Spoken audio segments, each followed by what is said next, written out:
नमस्कार, आप देख रहे हैं प्रदेश का नंबर 1 और सबसे भरोसेमंद news channel India news Haryana और मैं हूं आपके साथ आयुष चित्रांश। एक साल पहले कोरोना वायरस के बढ़ते कहर के बीच आज के ही दिन प्रधानमंत्री नरेंद्र मोदी ने जनता कर्फ्यू की घोषणा की थी। उस दिन यानी कि 22 मार्च 2020 को देश में कोरोना वायरस के मामलों की संख्या 360 और मृतकों की संख्या 7 थी। लेकिन ठीक एक साल के बाद यानी कि आज देश में कंफर्म केस का आंकड़ा 1,16,16 लाख से ज्यादा है। अब तक 1,60,000 से ज्यादा लोग इस वायरस की वजह से अपनी जान गंवा चुके हैं। चिंताजनक बात यह है कि अभी भी इस वायरस का कहर थमा नहीं है। पूरे देश में एक बार फिर से कोरोना हाहाकार मचा रहा है। पिछले 24 घंटे में करीब 225 लोगों ने दम तोड़ा है। 47,000 से ज्यादा नए केस आ चुके हैं और प्रदेश में भी कोरोना के केस की बढ़ती रफ्तार टेंशन को बढ़ाने वाली है। 24 घंटे में 870 नए मामलों की पुष्टि हुई है और चिंता इस बात की भी है कि स्कूलों में भी लगातार कोरोना के केस मिल रहे हैं। तो प्रदेश से जुड़ी एक रिपोर्ट आपको दिखाते हैं, फिर आज खास मेहमानों के साथ चर्चा करें।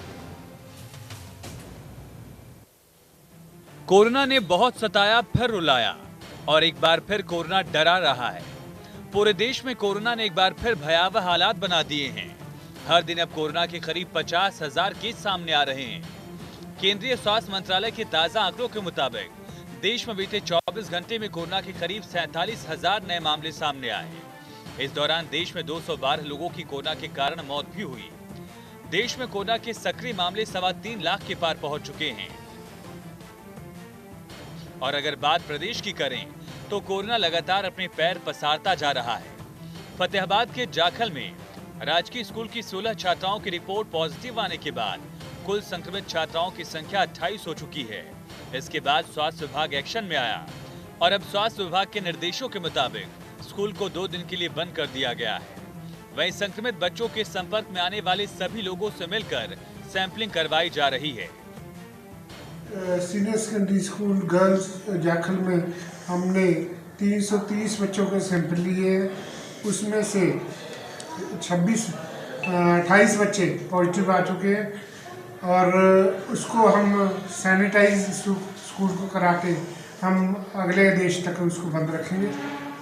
जब भी जैसे भी हमें आदेश ऊपर से आएगा हम उसको खुलवाएंगे। जाखल में कोरोना ने डराया तो इसका पूरा असर फतेहाबाद जिले में भी दिखाई दिया। कोविड नियमों को ताक पर रखकर चल रहे ट्रेड फेयर मेले पर फतेहाबाद पुलिस ने छापेमारी की। नायब तहसीलदार और शहर पुलिस ने संयुक्त रूप से टीम बनाकर ट्रेड फेयर बंद करवाया। कोरोना हावी हो रहा है तो दूसरी तरफ वैक्सीनेशन के काम में तेजी लाने का भी लगातार प्रयास जारी है।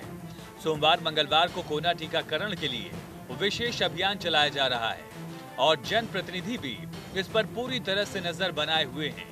इसी कड़ी में विधानसभा अध्यक्ष ज्ञानचंद गुप्ता पंचकुला सेक्टर 12 में टीकाकरण अभियान का निरीक्षण करने पहुंचे और ज्यादा से ज्यादा लोगों को वैक्सीन लगाने के निर्देश दिए हैं। तो अपना सैनिटाइजेशन है, ग्लव्स है या जो और प्रिकॉशंस हम ले सकते हैं वो लेनी बहुत जरूरी है। आज वैक्सीनेशन की दृष्टि से 2 दिन का एक बहुत बड़ा अभियान जिसके अंदर लगभग 8,000 हमारे जो अबाउ 60 जो हमारे भाई हैं उनको ये कोविड का वैक्सीनेशन करने का लक्ष्य रखा गया। पंचकुला में ज्ञानचंद गुप्ता तो फरीदाबाद में बीजेपी विधायक नरेंद्र गुप्ता ने वैक्सीनेशन केंद्रों पर लोगों को जागरूक किया, लोगों से सावधानी बरतने की अपील भी की। कोरोना जैसे दोबारा पैर पसारने की तरफ बढ़ रहा है, केसेस बढ़ रहे हैं, तो मेरी जिम्मेवारी बनती है तो मैं बोलता हूं लोगों को कि अपना उसके जो नियम है उनको जरूर पालना करें। इसके अलावा सिरसा में तो सप्ताह में 4 दिन तक मेगा ड्राइव चलाकर टीकाकरण किया जा रहा है। अभियान के दौरान 45 से ज्यादा उम्र के सभी लोगों को वैक्सीन लगाई जा रही है। वैक्सीनेशन तो चल ही रहा है, लेकिन कोरोना की दूसरी लहर ने लोगों के माथे पर चिंता की लकीर खींच दी है। लोग अब वो वक्त याद कर रहे हैं जब कोरोना ने दस्तक दी थी और 22 मार्च को जनता कर्फ्यू लगाया गया था। पूरे 1 साल बाद हालात कैसे हैं ये भी देख लीजिए। उन्होंने भारत में जब दस्तक दी थी तो आज ही के दिन प्रधानमंत्री के आह्वान पर जनता कर्फ्यू लगाया गया था और उस वक्त की जो तस्वीर थी, इसी हाईवे के ऊपर एक भी गाड़ी नज़र नहीं आ रही थी। दूर दूर तक जो अब गाड़ियों से भरा हुआ ये हाईवे नज़र आ रहा है, फर्राटे भरती हुई ये गाड़ियाँ यहाँ नज़र आ रही हैं।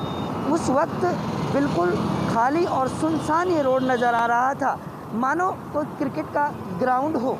लेकिन अब फ़िलहाल जिस तरह की परिस्थितियाँ हैं, एक साल तक पूरे जिस तरह से कोरोना ने अपना कहर बरपाया और उसके बाद जनवरी 2021 में जब वैक्सीन आई तो एक उम्मीद जगी कि अब कोरोना को मात आसानी से दी जा सकेगी।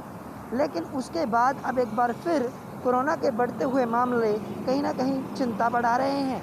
लेकिन इस बीच प्रधानमंत्री नरेंद्र मोदी ने तमाम जो राज्यों के मुख्यमंत्री हैं उनके साथ बैठक कर ये कहा गया कि लोगों से बार बार अपील की गई कि आप अभी भी इसे हल्के में ना लें, बाहर निकलें तो मास्क लगाकर बाहर निकलें, 2 गज की दूरी का पालन करें क्योंकि कोरोना का खतरा अभी टला नहीं है।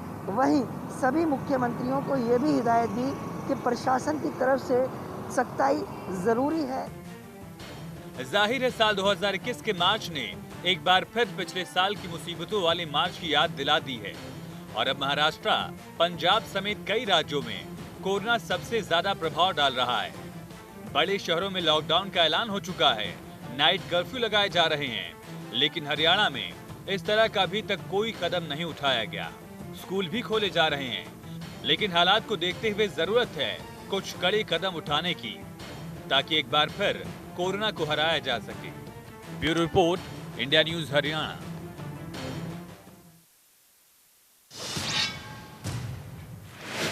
तो जनता कर्फ्यू को आज पूरा 1 साल हो गया और 1 साल के बाद आज के आंकड़े क्या हैं ये इस रिपोर्ट में हमने आपको दिखाया है। लेकिन देश में पिछले 1 हफ्ते के अंदर किस दिन और कितने केस मिले हैं, आइए ग्राफिक के जरिए एक बार आपको ये भी दिखाते हैं। तो 21 मार्च को 47,009 केस, 213 लोगों की मौत हुई। 20 मार्च को 43,815 केस मिले। 19 मार्च को 40,950 केस आए। 18 मार्च को 39,643 केस और 17 मार्च को 35,838 केस थे और 21 मार्च को 213 लोगों ने जान गंवाई। 20 मार्च को 196 लोगों ने, 19 मार्च को 189, 18 मार्च को 155 और 17 मार्च को 171 लोगों ने कोरोना के चलते अपनी जान गंवा दी है। तो वहीं स्कूलों में भी अब लगातार नए केस सामने आ रहे हैं। तो अब हरियाणा के अंदर किस जिले में कितने केस स्कूल के अंदर मिले हैं, इसको भी समझिए। तो स्कूलों में कोरोना का विस्फोट हुआ है। करनाल के अंदर आपको हम बता दें कि 388 मामले सामने आए हैं। ऐसे ही कुरुक्षेत्र में 233 मामले हैं। जिले वाइज हम आपको ये आंकड़े इसलिए दिखा रहे हैं क्योंकि आप समझें कि कोरोना किस कदर परेशान कर रहा है। अंबाला में 88 मामले सामने आए हैं। यमुनानगर में 86 स्कूलों के अंदर ये कोरोना के केसेस हैं जो हम आपको बता रहे हैं। और ऐसे ही अगर आप फरीदाबाद में देखेंगे तो यहाँ फरीदाबाद के अंदर भी स्कूलों में 68 केस सामने आ चुके हैं। कैथल के अंदर ये आंकड़ा 61 है जब पॉजिटिव स्कूल के अंदर ये बच्चे पाए गए हैं। जाखल मंडी में 28 केसेस मिले हैं और इसी तरीके से आप देखें कि आंकड़ा ये क्यों हरियाणा में बढ़ता हुआ दिख रहा है। तो बढ़ते हुए आंकड़ों के बीच में आज कैसे कोरोना को हम रोकें, आज इस पर चर्चा करेंगे। लेकिन इससे पहले कि चर्चा में हम लोग जाएं, आज के कुछ अहम सवाल हैं उस पर भी नजर डालते हैं। सवाल आज का यही है कि नई लहर से निपटने की आखिर तैयारियां क्या हैं, क्योंकि आंकड़े एक बार फिर से डरा रहे हैं। दूसरा सवाल आज की चर्चा का यह है कि क्या पाबंदियों से ही कोरोना कंट्रोल होगा, क्योंकि जागरूकता के साथ साथ ये भी अब बहुत अहम नजर आ रहा है। तीसरा सवाल यह है कि सोशल डिस्टेंसिंग और मास्क से परहेज अभी भी लोग क्यों कर रहे हैं, क्योंकि तमाम रिपोर्ट्स इंडिया न्यूज हरियाणा ने आपको दिखाई हैं जहां पर लोग जानते समझते भी इन स्थितियों को अभी भी सोशल डिस्टेंसिंग या फिर मास्क लगाने को तैयार नहीं है। तो अब इन स्थितियों के बीच में कोरोना से निपटने के उपाय क्या हैं, इसका निदान क्या है, आज इसी पर चर्चा करते हैं। तमाम मेहमान मेरे साथ जुड़ गए हैं, उनका परिचय मैं आपके साथ करवा देता हूं। प्रवीण अत्रे जी हमारे साथ जुड़ रहे हैं, प्रवक्ता है भारतीय जनता पार्टी। प्रवीण अत्रे जी, बहुत स्वागत आपका चर्चा में। बालमुकुंद शर्मा जी हमारे साथ जुड़ चुके हैं, प्रवक्ता हैं कांग्रेस पार्टी के। बालमुकुंद शर्मा जी, आपका भी बहुत स्वागत है। अमनदीप केसरी जी हमारे साथ जुड़े हुए हैं, प्रवक्ता हैं नेलो के। अमनदीप केसरी जी, आपका भी बहुत स्वागत। और डॉक्टर वीरेंद्र यादव जी हमारे साथ जुड़ रहे हैं, सीएमओ हैं गुरुग्राम के। डॉक्टर वीरेंद्र यादव जी, आपका भी बहुत स्वागत है। डॉक्टर वीरेंद्र यादव जी, आज चर्चा की शुरुआत में सबसे पहले आपसे ही करूंगा, किस प्रकार से आप देख पा रहे हैं, क्योंकि आंकड़े अभी भी हम लोगों ने जो दिखाए उसमें गुरुग्राम के अंदर भी केसेस काफी संख्या में आइडेंटिफाई किए गए हैं। दूसरी लहर है साफ तौर पर हम लोग देख रहे हैं, क्योंकि आंकड़े बढ़े हैं। तैयारियां क्या हैं, थोड़ा मैं आपसे ये समझना चाह रहा हूं। डॉक्टर वीरेंद्र यादव जी। नमस्कार आयुष।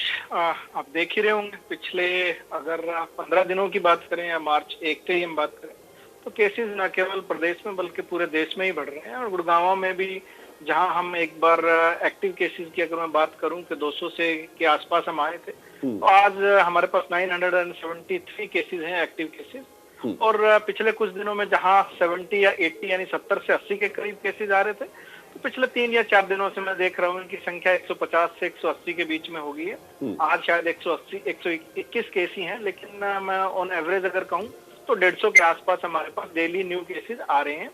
और एक जो पॉजिटिविटी पहले मैं कहूँ अगर सैंपल्स की संख्या के हिसाब से कहूँ जो लेस देन 1% थी, और आइडियल जो WHO या ICMR कहती है कि 2% से कम रखी जानी चाहिए कोविड में, वो काफी दिनों तक कहूँ या 6 से 8 हफ्ते रही, तकरीबन मिड जनवरी के बाद से बल्कि या जनवरी फर्स्ट से ही कहूँ तो, और मार्च तक रही, 2 महीना कवरेज। अब लेकिन वापस एक बार पॉजिटिविटी 4-5% के आसपास यानी सैंपल की संख्या के हिसाब से वहां पर पहुंच रही है। और WHO ICMR के हिसाब से 5% से अगर ये ज्यादा है तो एक बार हम इसको सर्ज मानेंगे और आने वाले दिनों में इसको दोबारा से वही कोशिश की जाएगी कि 5% से कम पॉजिटिविटी रखी जाए।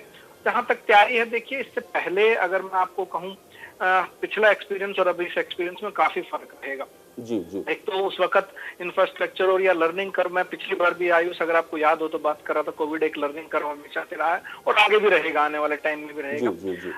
अभी हम गुड़गांव की मैं कंपैरिजन बात करूं या स्टेट की बात करूं, जहां जब पॉजिटिविटी बहुत कम थी, 1% या 2% के आसपास चल रही थी, तो अगर ये कहा जाए कि सैंपल या टेस्ट करने की जो संख्या थी वो 15,000 के आसपास स्टेट की चल रही थी। अभी जब से कोविड केसेस में इंक्रीज हुआ है तो मैं दोनों को कंपैरिजन कर रहा हूँ। गुड़गांव 2,500 के करीब अगर टेस्ट कर रहा था प्रतिदिन, स्टेट 12 से 15,000 कर रहा था, तो अब स्टेट ने 25 से 30,000 की टेस्टिंग कर दी है। गुड़गांव में हमने 4-4,500 के बीच में हमने टेस्टिंग स्टार्ट करी है। और इसी को रिवैम्प करते हुए हमने अपने सिविल हॉस्पिटल में तकरीबन 2,000 की टेस्टिंग अपनी फैसिलिटी है, 3 RT-PCR हमारे पास है, 24 आवर्स में हम रिपोर्ट दे पाते हैं पेशेंट्स को।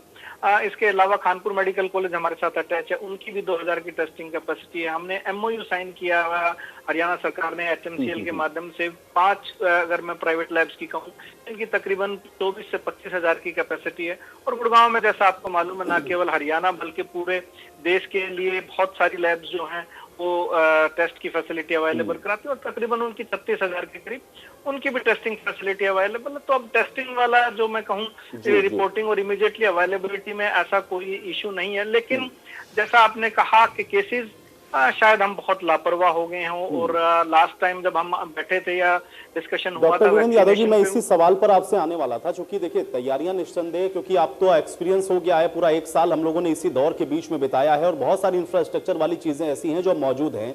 कुल मिला के आप कह सकते हैं कि एक पूरा खाका तैयार है, लेकिन वजह जो केसेस बढ़ने की है, क्या सिर्फ और सिर्फ लापरवाही ही इसके पीछे हम लोग वजह माने या कुछ और भी तथ्य हैं जो काम कर रहे हैं? वीरेंद्र यादव जी। देखिए, लापरवाही सबसे बड़ा इश्यू इसलिए रहा है क्योंकि हम बहुत लैक्स हो चुके हैं, और शायद संभवतः जो हमने पिछली बार डिस्कशन किया था कि वैक्सीन आ गई है तो लोगों में और थोड़ी सी कहूँ कंप्लीसेंसी आ गई है इस बात को लेके। और मास्क अगर आप करें तो शायद लोगों ने ऑलमोस्ट उसका त्याग ही कर दिया था पिछले कुछ दिनों में। और ट्रेवलिंग पूरी कंट्री में ओपन है, ना केवल डोमेस्टिक बल्कि इंटरनेशनल ट्रेवलिंग भी ओपन है। और एक लॉकडाउन शायद संभवतः उस स्तर पे पॉसिबल नहीं है जैसा पहले किया गया था। तो मैं एक मुख्य कारण तो मानूंगा, और लोगों में थोड़ी सी एक ये कंप्लीसेंसी भी कि वैक्सीन मुझे लग गई है तो शायद मुझे कोविड नहीं होगा। तो ऐसे लोगों में आपने देखा होगा कि बहुत से लोगों को वैक्सीन लगने के बाद भी कोविड होने के चांसेस रहते हैं, क्योंकि जैसा हमने पहले बताया, तो नई गाइडलाइंस आई हैं, उसके बारे में भी शायद हम बात कर पाए। तो पहले जो है ये बताया गया था कि वैक्सीन दोनों डोज लगने के बाद भी और कुल मिलाकर 42 डेज के बाद आपको प्रोटेक्शन मिलती है कोविड से।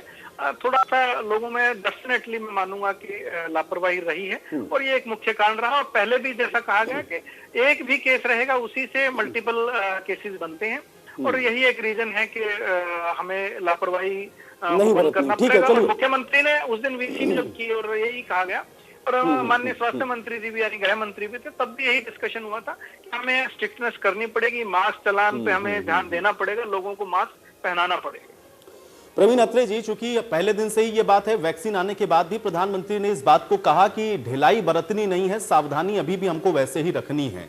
अब जब आंकड़े ये बढ़ रहे हैं तो क्या हम ये मान के चलें कि अब ऑप्शन बचता नहीं है कुछ सिवाय इसके कि सख्ती बढ़ानी होगी? नो डाउट, क्योंकि इसके अलावा और कोई चीज दिख नहीं रही। लोग जान रहे हैं, जेब में मास्क लगकर घूम रहे हैं, लेकिन लगा नहीं रहे, सोशल डिस्टेंसिंग को फॉलो कर नहीं रहे।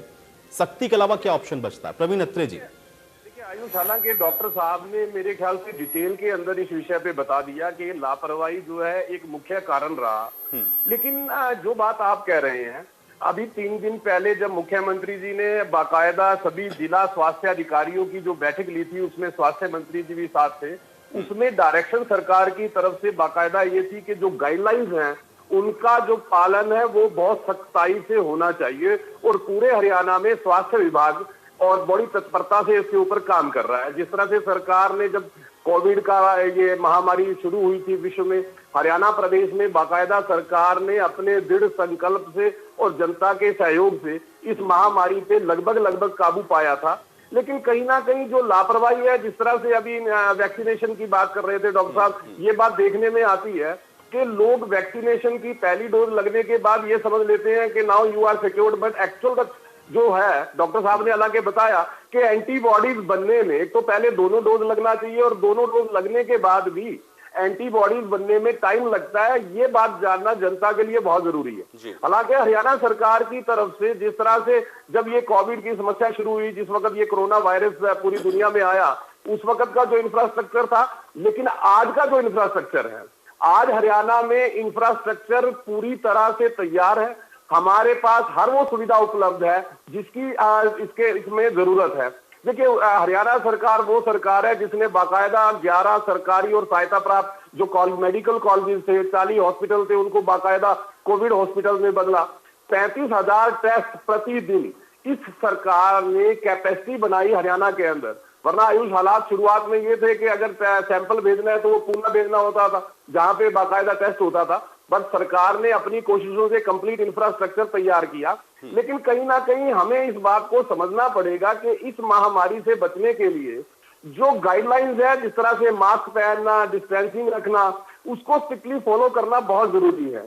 क्योंकि स्वास्थ्य मंत्रालय अपनी तरफ से जो काम कर रहा है, जो फ्रंट वर्कर्स है वो अपनी तरफ से जो काम कर रहे हैं, सरकार की जो कोशिशें हैं वो अपनी जगह हो रही हैं। लेकिन कहीं ना कहीं जनता को कोविड की गाइडलाइंस जो सरकार की तरफ से जारी है उसको फॉलो करना पड़ेगा। और ये भी मानना बड़ा जरूरी है कि हमें उसके लिए कहीं ना कहीं सख्त कदम भी उठाने पड़ेंगे। क्योंकि बहुत बार ऐसा देखा गया है कि कोविड की गाइडलाइन जारी हो गई है, जनता को बताया गया कि मास्क पहनना जरूरी है, डिस्टेंसिंग रखना जरूरी है, लेकिन हम थोड़ा बहुत लापरवाह हो जाते हैं जब समस्या धीरे धीरे कम होने लगती है। और उसी का नतीजा ये है कि हम इस सेकंड वेव को फेस कर रहे हैं आज के टाइम। तो कहीं ना कहीं हमें ये मानना है कि भले ही समस्या कम हो गई है, लेकिन समस्या आज भी हमारे सामने खड़ी है और हमें इन सब चीजों की पालना सख्ताई से करनी है, जिस वजह से हम अपने आप को और अपने जो नजदीकी लोग हैं उनको बचा के रख सके। बालमुकुंद शर्मा जी, मुझे एक चीज बताइए, चूंकि 1 साल हो गया जनता कर्फ्यू को लगे हुए और आज हम लोग फिर उसी विषय पर चर्चा कर रहे हैं क्योंकि आंकड़े बढ़ रहे हैं। वजह क्या समझ में आ रही है? क्या सिर्फ लापरवाही लोग बरत रहे हैं या इतना कैजुअल हो गए हैं जानते समझते हुए भी इस वजह से आंकड़े बढ़ रहे हैं, या कुछ और चीजें भी आप इसके पीछे कारक मानते हैं? बालमुकुंद शर्मा जी। देखिए, ये बिल्कुल सत्य है कि जिम्मेवारी लोगों की ज्यादा है, अवेयरनेस ज्यादा होनी चाहिए, क्योंकि ये महामारी है। इसमें इसका स्वरूप जिस तरीके से बदल रहा है, नए नए स्ट्रेन भी आए हैं, 2-3 बताया है कि वो ज्यादा प्रभाव डालते हैं, तो इसमें तो कोई दो राय नहीं। अवेयरनेस करनी पड़ेगी और जिम्मेवारी आम जन की है, सभी की भागीदारी सुनिश्चित करनी। अकेले सरकार से इस पे कंट्रोल नहीं पाया जा सकता। लेकिन ये है कि सरकार की जिम्मेवारी थोड़ा ज्यादा बढ़ती है और सरकार, मैं समझता हूँ, जिम्मेवारी निभा नहीं रही है। चाहे वो उसकी राजस्व की परेशानी भी हो सकती है, सरकार की जो आर्थिक दिक्कतें हैं, परेशानियां हैं, काफी हैं, ये बता नहीं रहे, बोल नहीं रहे, लेकिन पीछे तर्क तो यही दिया जाता है लास्ट में कि हमारे पास खजाने में कुछ नहीं था इसलिए शराब बेचनी पड़ेगी, ये करना पड़ गया। लेकिन मेरा ये मानना है, बिल्कुल सरकार को भी सुनिश्चित करनी चाहिए। जैसे मास्क की बात है, हर लाइट पॉइंट पुलिस का है, जो भी के होमगार्ड के जवान हैं, ये जो हॉस्पिटल्स हैं, जैसे सीएमओ साहब ने सारी बात सफाई से बताई और मैं उनकी बात का समर्थन भी करता हूँ, काफी कुछ बढ़ाया है प्रदेश में। लेकिन क्या हॉस्पिटल में मास्क बंटवारा होता है? सामान्यतः चालान जिस तरीके से काटे जा रहे हैं, इस तरीके से मास्क भी बांटने चाहिए, चाहे उनके फीस ले ली जाए, वसूल कर ली जाए, लेकिन जो पुलिस वाला जहाँ बैठा चालान काट रहा है वो मास्क भी बांटे। हॉस्पिटल में हर जगह मास्क की व्यवस्था हो। सरकार को अवेयरनेस करनी पड़ेगी, कैंप लगाने पड़ेंगे, मास्क के भी, 2 गज दूरी के भी, मतलब सरकार को आगे आना पड़ेगा। हाँ, जनता की जिम्मेवारी पक्का है, ये निश्चित है, सभी राजनीतिक दलों की भी मैं ये मानता हूँ, हमारी सब लोगों की जिम्मेवारी है, ये साझेदार जिम्मेवारी है। और बहुत बड़ी, ये इतनी बड़ी समस्या है जो उसका हम आकलन बाल नहीं कर मुकुंद जी, पा रहे। लेकिन आपने चूंकि ये बड़ी बात कही कि देखिए इसमें सबकी सामूहिक भागीदारी है, उसमें सभी पार्टियों को साथ आना चाहिए, तो आज ही का एक घटनाक्रम है जिसको आज इंडिया न्यूज हरियाणा पर हम लोगों ने दिखाया भी। एक गांव के अंदर एक शिविर लगाया गया जहां पर वैक्सीनेशन के लिए ले जा रहे थे स्वास्थ्य विभाग की टीम, और वहां पे गांव वालों ने उनका न सिर्फ विरोध किया बल्कि बैरंग उनको वहां से वापस लौटना पड़ा।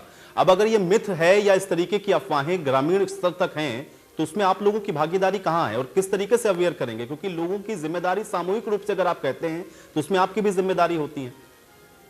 लोग वैक्सीन लगाने को तैयार नहीं है, स्वास्थ्य विभाग को कह रहे हैं कि हम नहीं लगाएंगे, इससे बहुत सारे कॉम्प्लिकेशंस होते हैं। मेरी बात सुनिए, 22 मार्च को जनता कर्फ्यू लगा और आज तक सरकार के प्रवक्ता बैठे हैं, ये बताते हैं कितनी सर्वदलीय बैठक में बुलाई।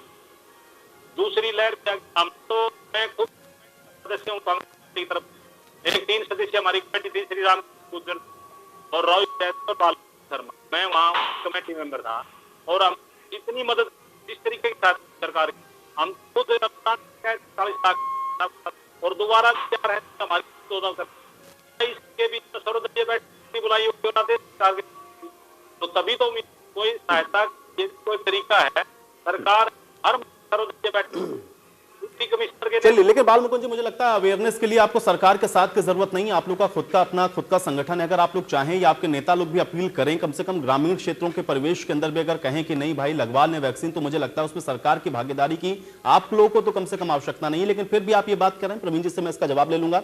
अमनदीप जी, एक रिएक्शन में आपका भी चाहूंगा, वजह क्या सिर्फ हम इतना माने कि लोग अवेयर नहीं हो रहे हैं या जानते समझते हुए भी समझने को तैयार नहीं है, लापरवाही एक सबसे बड़ा कारण है या कुछ और चीजें, कुछ और फैक्टर आप देखते हैं? अमनदीप केसरी जी। देखिए आयुष जी, एक कथन है, हम बार बार हम सुनते हैं मेडिकल साइंसेज में कि prevention is better than cure, कि जब तक बचाव जो है वो इलाज से ज्यादा बेहतर चीज है। और जबकि 1 साल हो गए हम इस महामारी से जूझ रहे हैं, तो मैं समझता हूँ बचाव करने में हम कहीं ना कहीं नाकाम रहे हैं। और हम का मतलब ये है कि सरकार भी और सभी जन भागीदारी भी इसके अंदर नाकाम रही है। कि हमें सबसे पहले हमारा उद्देश्य ये था, जब हमें 1 साल हो गए इस महामारी से जूझते हुए, कि हमें इस महामारी से बचाव करना है। देखिए डॉक्टर साहब ने बताया इंफ्रास्ट्रक्चर पूरा तैयार है हरियाणा प्रदेश में, भाजपा के प्रवक्ता भी ये कह रहे थे। हालांकि उस इंफ्रास्ट्रक्चर में टेस्टिंग पे ही ज्यादा जोर दिया गया कि टेस्टिंग हमारे पास बढ़ गई है, लेकिन टेस्टिंग की बढ़ गई है, उससे पहले हम यही चाहेंगे कि टेस्टिंग की तो बाद में जरूरत पड़े, पहले बचाव हमारे लिए बहुत ज्यादा जरूरी है। और आयुष जी, उस चीज के लिए मैं ये मानता हूँ कि सरकार कहीं ना कहीं काफी हद तक जिम्मेदार है। देखिए अब आप लगातार सरकारी कार्यक्रम में देखेंगे कि जब तक मंत्री या मुख्यमंत्री का पूरा मंत्रिमंडल या फिर और सरकार के जो गणमान्य लोग हैं, अगर वो कोविड की गाइडलाइंस का खुद सख्ती से पालन नहीं करेंगे, तो जिस जनता का वो नेतृत्व कर रहे हैं वो उनसे क्या मैसेज लेगी? आप लगातार हरियाणा के अंदर, 1 हफ्ते पहले भी हमने इसी बात पर चर्चा की थी कि भाई हरियाणा के अंदर, हरियाणा टॉप 10 राज्यों में आ रहा है कोरोना की बढ़ती संख्या में, लेकिन हरियाणा सरकार के कान पे जू नहीं रेंग रही है। जबकि बाकी प्रदेशों के अंदर नाइट कर्फ्यू की बात हो और सख्त कदम उठाने की बात हो, वो लिए जा रहे हैं। हम इसमें यही चाहते हैं कि ऐसा क्यों हरियाणा प्रदेश में हो रहा है। और मैं आयुष जी एक आपको वाकया दिलाना चाहूंगा, शायद इसके अंदर हरियाणा प्रदेश के जो मंत्री हैं, मंत्रिमंडल है, मुख्यमंत्री जी हैं, वो कहीं ना कहीं और कॉन्फिडेंस दिखाई देते हैं। जब कोरोना की महामारी पूरे विश्व में फैल रही थी, पिछले साल बजट सत्र के अंदर चौधरी अभय सिंह चौटाला जी ने विधानसभा में यह प्रश्न उठाया था कि हमारी सरकार की कोरोना को लेकर क्या तैयारी है, और विधानसभा में स्वास्थ्य मंत्री ने जवाब दिया था कि हम तैयार हैं और हमें ये भी उम्मीद है कि कोरोना आगे मार्च के बाद गर्मी बढ़ जाती है तो कोरोना गर्मी में नहीं फैलता ज्यादा। और वो जो उसका, क्योंकि देखिए अगर आप ये कह रहे हैं कि देखिए सामूहिक भागीदारी है, लोग भी कहीं ना कहीं लापरवाह हुए हैं, तो वो तो हम लोग को दिख रहा है कि लोग मास्क लगाने को तैयार नहीं, हम लोग के रिपोर्टर लगातार इस चीज को दिखा रहे हैं। लेकिन सरकार के स्तर पर क्या कमी है, क्या ऐसा है जो सरकार नहीं कर रही? आयुष जी, जैसे आपकी रिपोर्ट में अभी दिखाया गया, आपकी रिपोर्ट के अंदर भी एक कंक्लूजन था कि जो सख्त कदम उठाए जाना चाहिए हरियाणा के अंदर वो नहीं उठाए जा रहे। और दूसरी बात, जैसे कि अभी आपने बताया कि एक जगह एक गांव में किसी में जो वैक्सीन लगवाने के लिए सरकारी जब दस्ता गया तो ग्रामीणों ने उनका विरोध किया। तो कहीं ना कहीं देखिए सरकार की तरफ से ग्रामीणों को विश्वास नहीं है, कहीं सामंजस्य की भी तो कमी है कि सरकार जो नीति अपना रही है और लोग उसको मानने को तैयार नहीं। आप वैक्सीन लगवाने की रेट देखिए, लोग इतने ज्यादा उत्सुक नहीं है लगवाने के लिए। तो देखिए एक चीज ऐसा दिखता है, जब सरकार के मंत्री आप देखते हैं कि प्रधानमंत्री रैलियों में जा रहे हैं, गृह मंत्री जा रहे हैं, कोई मास्क का इस्तेमाल नहीं। हमारे हरियाणा में देख लीजिए आप, कहीं भी मास्क का इस्तेमाल नहीं कर रहा, तो लोगों में एक कहीं ना कहीं एक नेगेटिव मैसेज आता है कि हमारे लिए तो सरकार कह रही है कि सख्ती जिस स्तर पे बरतनी चाहिए वो नहीं हो रहा है। दूसरा ये है कि जो मैसेज देना चाहिए वो कन्वे नहीं कर पा रहे हैं। ठीक है, मैं इसका जवाब ले लेता हूं। डॉक्टर वीरेंद्र यादव जी, जो कि चर्चा की शुरुआत में आपने कहा कि कुछ नई गाइडलाइंस भी है, मैं चाह रहा हूं थोड़ा सा उसके विषय में भी बताएं कि वो क्या गाइडलाइन है, और दूसरा क्या सिर्फ और सिर्फ अवेयरनेस के ऊपर इन चीजों को छोड़ा जा सकता है, या आप भी इसके पक्ष में हैं कि हाँ सख्ती बरतनी और हर स्तर पर बरतनी बहुत जरूरी है, क्योंकि लोग जब तक सख्ती होती नहीं है वो समझते नहीं है। डॉक्टर वीरेंद्र यादव जी। बिल्कुल, कोई भी पेंडेमिक की अगर हम बात करें या किसी भी इन्फेक्टिव डिजीज की अगर हम बात करें तो आईसी अपनी जगह यानी इंफॉर्मेशन, एजुकेशन और कम्युनिकेशन हमेशा से एक इम्पोर्टेंट पार्ट रहा है और ये हमें करना पड़ेगा। और हमने अगर आप देखेंगे लगातार, मैं अन्य जिलों की बात करूं या गुड़गांव की बात करें तो कंटिन्यूस आईसी एक्टिविटीज करी जाती है। और वैक्सीनेशन हो या टेस्टिंग हो या फैसिलिटीज को लेके किया जाए या मास्क पहनने के लिए किया जाए या सोशल बिहेवियर की बात करी जाए, तो वो सभी जगह एक्टिविटी हम आईसी एक्टिविटीज कंटिन्यूसली करी जाती है। वैक्सीनेशन के लिए अगर मैं बात करूं तो आप देखिए, अभी आपने एक दो जगह बात भी की थी कि कुछ गांव में ऐसा रिस्पॉन्स रहा कि वहां पर लोगों ने हम वैक्सीनेशन नहीं करने दी, भागीदारी की बात आई। तो लेकिन मैं आज आपको बताना चाहूंगा, आज हरियाणा में मेगा वैक्सीन ड्राइव डे रहा, तकरीबन एग्जैक्ट फिगर अभी आने वाले हैं तो मैं आपको बताऊंगा कि आज तकरीबन हमने 2 लाख लोगों को वैक्सीनेशन की है ऑलमोस्ट।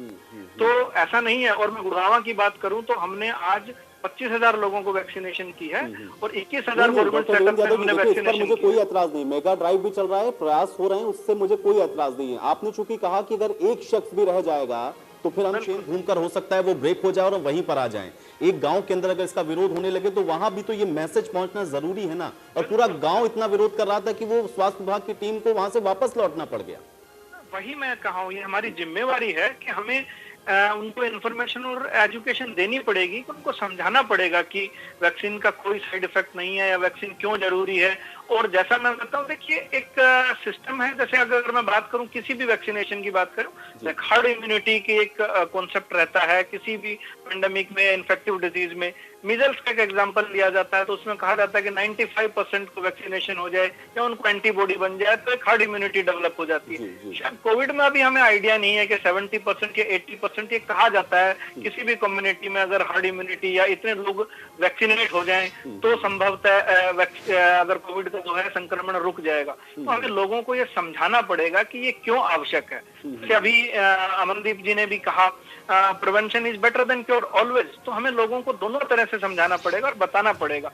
दूसरे जिलों का या दूसरे गांव का हमें एग्जाम्पल देना पड़ेगा, हमें सरपंच से बात करनी पड़ेगी, पंचों से बात करनी पड़ेगी, या गांव के ऐसे लोग जो कोई जो 100 साल से ज्यादा है या 90 साल से ज्यादा है किसी दूसरे गांव में जिन्होंने वैक्सीनेशन की है, उनका एग्जाम्पल आगे रखा जाए या उनको डिस्ट्रिक्ट एडमिनिस्ट्रेशन का कोई इस तरह से फैसिलिटेट किया जाए कि बताया जाए देखिए 100 वर्षीय बुजुर्ग ने भी वैक्सीन लगाई और इनको कोई साइड इफेक्ट नहीं हुआ। संभवतः ये सारे प्रयास हमें करने पड़ेंगे और मैं एक बार सभी कहूंगा ये सारे प्रयास आप और हम सब मिलकर ही कर सकते हैं और तभी शायद लोग वैक्सीनेशन के लिए आगे आएंगे। और आज की जो गाइडलाइन नई जारी हुई है वो कोविशील्ड वैक्सीन के लिए गाइडलाइन जारी हुई है। पहले ये 4 to 6 वीक्स यानी 29 से 42 दिन के बीच में सेकेंड डोज के लिए कहा जा रहा था कोविशील्ड की, अब 6 to 8 वीक्स के लिए कहा जा रहा है, यानी अप टू 60 डेज की कोविशील्ड की वैक्सीन की नई गाइडलाइन भारत सरकार ने या आईसीएमआर की तरफ से जारी हुई हैं। कुछ डेटा या स्टडी आई हैं जिनकी वजह से ये नई गाइडलाइन जारी हुई हैं और इससे ये पता चला है कि 4 to 6 वीक्स की बजाय अगर हम सेकेंड डोज 6 to 8 वीक्स में लेते हैं तो वैक्सीन की एफिकेसी ऑलमोस्ट 20% के करीब बढ़ जाती है। तो पहले 60 to 70 थी, वो संभवतः 80% से 90% के बीच में वो एफिकेसी वैक्सीन की हो जाती है। रवीन जी जवाब दें। देखिए आयुष, मैं नहीं चाहता था कि इस विषय पे किसी भी तरह की राजनीतिक बहस हो, क्योंकि मुझे किसी भी तरह से ये राजनीतिक मुद्दा नहीं लगता, लेकिन मेरे विपक्षी दलों के मित्र कुछ ऐसी बातें करते हैं कि मुझे लगता है आईना दिखाना जरूरी हो जाता है। अभी यहाँ पे देखिए, जिस गांव की घटना का जिक्र आप कर रहे थे कि वहां लोगों ने ऐतराज जताया वैक्सीनेशन पे, मेरे मित्र जो है उसके अंदर भी सरकार की कमी ढूंढने लगे, जबकि मित्र भूल गए कि विपक्षी दलों के नेता, मैं नाम बताऊंगा एक एक करके कौन कौन, जब वैक्सीन भारत के वैज्ञानिकों ने अपने परिश्रम अपने मेहनत से बनाई तो उनके बयान आए उस वैक्सीन के बारे में, चाहे अखिलेश यादव जी की बात करें जिसने भारतीय जनता पार्टी की वैक्सीन बताया, रणदीप सुरजेवाला जी ट्वीट करके कहते हैं कि एक बंदा वैक्सीन लगवाने के अगले दिन उसकी मृत्यु हो गई, जबकि डॉक्टर साहब यहाँ बैठे हैं वो बताएंगे वैक्सीन के बारे। तो जब नेता जनता को बरगनाने लगे, अपनी तुच्छ राजनीति की वजह से झूठ बोलने लगे, तो आप समझ सकते हैं कि सोच क्या है। यह विषय राजनीति का किसी भी तरह से नहीं है मित्र, ये विषय है अपने जनता को, अपने प्रदेश के नागरिकों को जागरूक करना और उनकी स्वास्थ्य की सुरक्षा। अब यहाँ पे एक बात और कही गई कि टेस्टिंग के ऊपर बात कर रहे हैं। देखिए, prevention is better than cure, everybody knows, हर कोई जानता है। इसीलिए सरकार ने कहा कि साहब मास्क लगाइए, सोशल डिस्टेंसिंग रखिए और अपने हाथ लगातार धोएं। बार बार सरकार की तरफ से ये अवेयरनेस की जा रही है। उसके बावजूद भी अगर आप आलोचना के लिए टेस्टिंग की बात करेंगे, वो टेस्टिंग की बात इसलिए सरकार कर रही है क्योंकि सरकार ये बताना चाहती है कि हमारे पास इतनी टेस्टिंग हम कर चुके हैं और सुविधा उपलब्ध है, लेकिन आप बेहतर है पहले अपना बचाव रखें। अब यहाँ पे बात आ जाती है कि साहब आर्थिक दृष्टि से इन्होंने क्या किया ये बता नहीं रहे। देखिए आयुष, ये हम सभी जानते हैं कि कोरोना के दौरान जब आर्थिक गतिविधियां रुकी थी तो हर किसी की आर्थिक स्थिति पे उसका असर पड़ा था, चाहे वो सरकार थी चाहे कोई व्यक्तिगत आदमी था। लेकिन इस सरकार ने, मनोहर सरकार ने, उन विकट परिस्थितियों के बावजूद हरियाणा स्वास्थ्य विभाग के अंदर 954 नए डॉक्टर, क्योंकि जनता को डॉक्टर की सुविधा उपलब्ध रहे, स्वास्थ्य सेवाएं मिलती रहे, 954 नए डॉक्टर जो है उनकी नियुक्ति की है, पैरामेडिकल स्टाफ की नियुक्ति की है। बाकायदा इस ऐसे हालात के अंदर भी ये सरकार ने, अगर मैं बात करूं, 1200 करोड़ रुपए का पैकेज तो गरीबों को सहायता के लिए उपलब्ध करवाया था। इस सरकार ने 16,20,000 परिवारों के खातों में, गरीब लोगों के खाते में 619 करोड़ रुपए जमा करवाए थे। मैं चाहता नहीं था इन विषयों पे चर्चा करने के, लेकिन मैं केवल अपने विपक्षी मित्रों को ये बताना चाहता हूं कि ये वही सरकार है जिसने इस महामारी को कंट्रोल किया था और ये वही सरकार है। अभी बात कर रहे थे मेरे मित्र के, देखिए हरियाणा जो है पॉजिटिव केसेस के मामले में 10। अरे साहब, आप ये क्यों नहीं कहते कि मनोहर सरकार की कोशिशों के नतीजे की वजह से हरियाणा के अंदर जो पॉजिटिव केसेस है, जो उसका प्रतिशत है, वो भारत में सबसे कम रहा। इसी सरकार की कोशिशों की वजह से हरियाणा का मृत्यु दर सबसे कम रहा।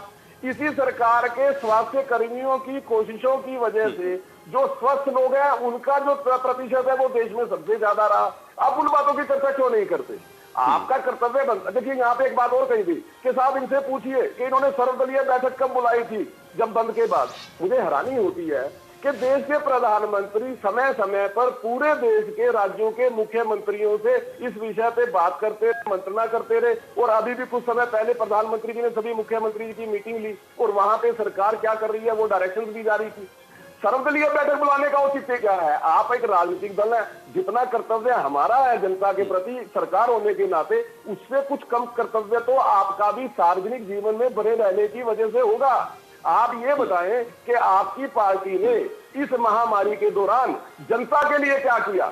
हम ये बताते हैं कि भारतीय जनता पार्टी ने संसद। चलिए प्रवीण जी, इसका जवाब तो इन लोगों से ठीक है, लेकिन जिम्मेदारी चूंकि अब आप सत्ता में हैं तो जाहिर बात है कि आपके लिए बड़ी है। मुझे ये बताइए कि जब अनलॉक के फेज 1 में हम लोग थे तो उस समय जो सख्ती देखने को मिल रही थी, प्रवीण जी इससे तो आप भी इनकार नहीं करेंगे, आज वो चीजें कहीं ना कहीं नहीं है। क्योंकि हम लोग देखते हैं लोग मास्क नहीं लगा रहे हैं, मार्केट में ऐसे भी घूम रहे हैं, उनको जागरूक भले आप कर रहे हो, लेकिन वो जो सख्ती दिखती थी अनलॉक फेज 1 के अंदर, क्या वही फिर से आवश्यकता है? और अगर है तो अभी भी समय है, क्यों उस तरीके से नहीं हो पा रहा है? देखिए आयुष, देखिए अगर सख्ती से आपका तात्पर्य किसी तरह के लॉकडाउन से है या किसी तरह के बंद से है तो उस विषय पे मैं बात करूंगा। लेकिन सरकार ने सख्ती क्या की, जैसे मैंने अभी बताया कि मुख्यमंत्री जी ने जब भी सभी अधिकारियों की बैठक ली तो उसमें भी बाकायदा इवन पुलिस डिपार्टमेंट को भी ये डायरेक्शन दी गई कि अगर कोई व्यक्ति सार्वजनिक जगह पे मास्क ना लगाए तो आप सख्ती से उसको मास्क लगाने के लिए प्रेरित करें। सख्ती से मतलब है चालान।